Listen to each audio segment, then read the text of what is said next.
तमाम मौलवी और मौलाना इस समय एक बयान दे रहे हैं, कह रहे हैं गाय को राष्ट्रीय पशु घोषित करो।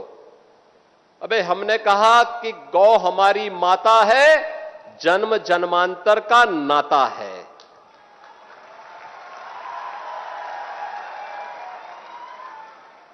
क्या मां और पुत्र के बीच में कुछ घोषित करने की आवश्यकता पड़ती है क्या? क्या किसी पुत्र को बताने की आवश्यकता पड़ती है कि तुम्हारी मां है, इसका सम्मान करो? ये हमारे संस्कार हैं। हमने अपनी मां के बारे में जो सम्मान का भाव रखते हैं वह भी, और हमने गाय को माता माना है, तो गाय तो हमारे लिए माता है, वो पशु नहीं। पशु तुम्हारी बुद्धि है जो तुम हमारी गौ माता को पशु बोलते हो। तुम्हारी सोच पशुवत है जो तुम गौ माता को पशु बोल रहे हो। और तुम्हारा ये दोगलापन है कि जो एक और गौकसी को प्रश्रय देते हो।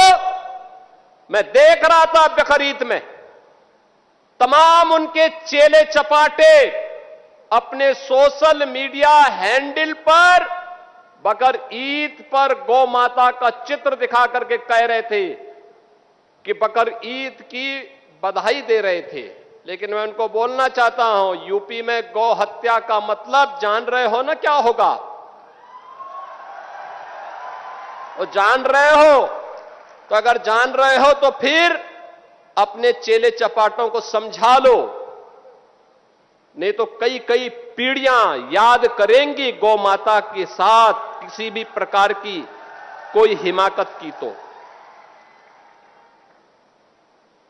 मैं पूछना चाहता हूं,